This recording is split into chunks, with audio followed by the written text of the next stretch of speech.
Hey everyone, it's Alyssa here again.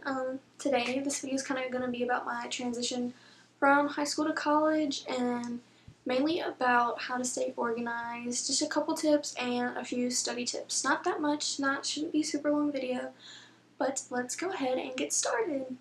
So in high school, I was one of the smartest in my class. I was 4.0 student. I did very well in high school without having to do much at all, which does not prepare you for college at all. I didn't study a lot in high school. I maybe studied once a week, and if I had a test, I'd probably study the night before and before class. So it wasn't that much time that I spent studying, and I wasn't very organized in college. I basically kept everything in one binder for all my subjects, and I would kind of just shove papers in there, hurry up and get out of class, book up out of there. And I thought college would be easy because of how well I was doing in high school. I was like, wow, I'm making such good grades here. Why can't I do that in college? Like, what's so hard about college that I'm not going to be able to make A's? But I was wrong. College hit me like a train, a freight train. Super hard. Because I was basically lazy in high school, I didn't have all the good qualities of a good college student, and I had to figure them out my first semester, which kind of hurt my grades. By all means, I did not do bad in college. I did well, but not as good as I did in high school. Not what I was used to, not what I wanted to do. So that will lead me kind of into my organization tips, because that's going to be one really good thing. If you're organized in college, you're good to go. That's one thing off your checklist to be a good college student. It helps out a lot. So my first tip would be to buy a planner.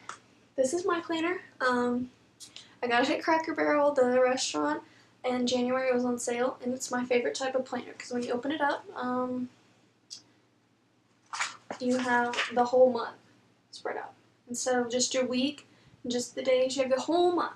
So I write everything about school and even work in this planner. It's a very helpful way to stay organized because you can look at it and you have everything during your month or what's going on in your month right there in front of you.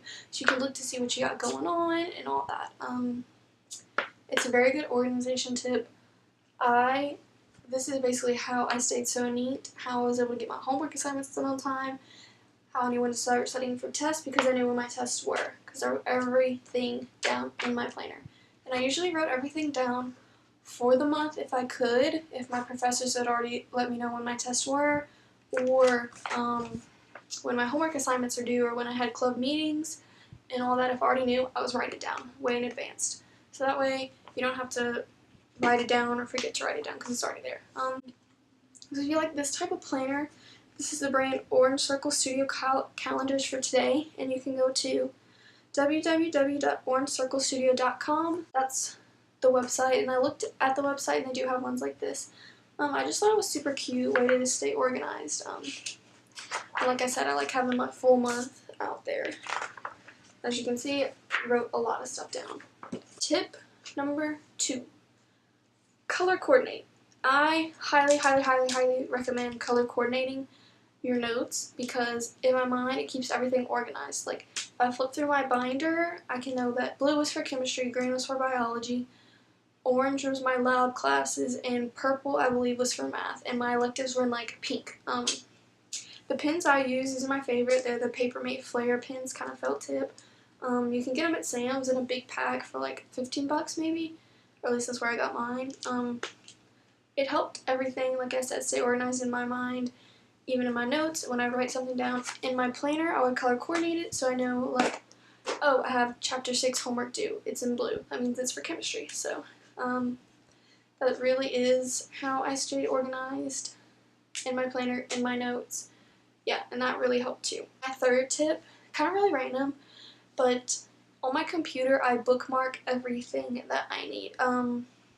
My class websites I'll bookmark, like where I get my chemistry homework done, I bookmark that website, bookmark my lab sites, my math homework sites, my biology homework sites. And at LSU you can schedule your tests all online through the testing center, and I bookmark that too, which makes it really easy and simple when you have to do homework instead of have to find the website over and over and over again. I can just hit bookmarks on my computer, and there's a drop down menu of everything I need. Those are my biggest 3 organization tips.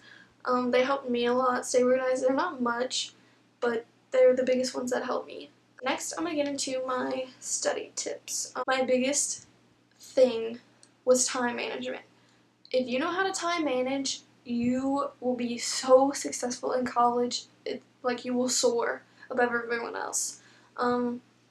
I could not grasp time management in my first semester. That's why I was so bad. I was still learning how to time manage.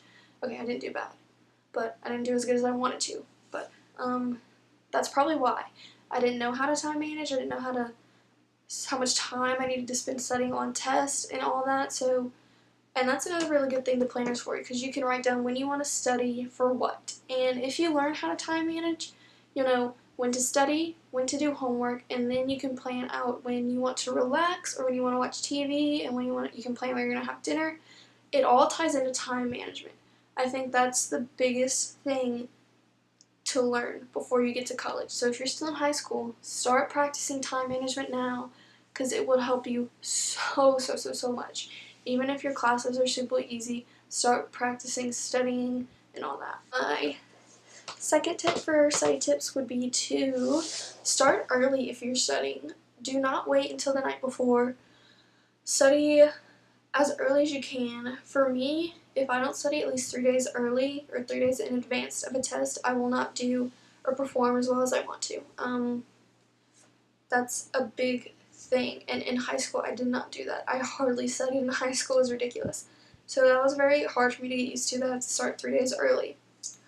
Or if you have, and this goes into time management too, if you have 4 tests a week like I did 1 week, I got stuck with 4 tests. It was so hard, but I had to study in advance for all of them.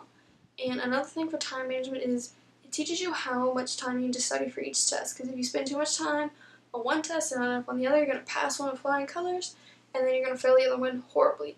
So start early, that way you'll have enough time to fit in all your exams. If you have a bunch in a week, even if you just have one, start early so that way you'll know all the material and you will get it right, get it done, get that A, which we all want in college. So yeah, start studying earlier. Third tip would be use Quizlet. For my first semester, I did not use Quizlet at all, and I was so dumb for not using Quizlet. It helped out so much, especially like Quizlet helped for my biology class because it's basically memorization, and that's not my strongest suit. So I finally started using Quizlet in my second semester, and it helped me so much in my memorization classes and my elective classes. So I would highly recommend Quizlet. It'll give you just a bunch of information, easy to remember because you have the online flashcards and all that. So yes, use Quizlet. Don't be stubborn like me. Use Quizlet.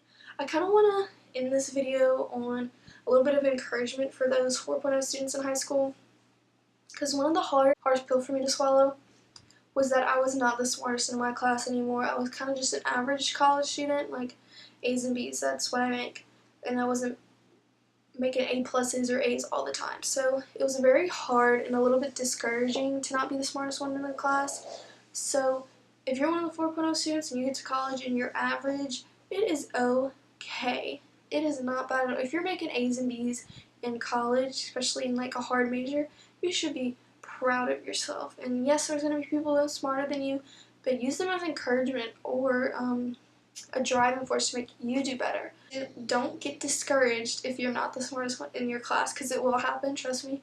There are geniuses. I go to school with geniuses, so don't get discouraged, and good luck to everyone on your college careers. I hope this helped a little bit. I hope you'll stay organized, study early, use Quizlet, and that'll be it for today. Thanks for watching. Bye!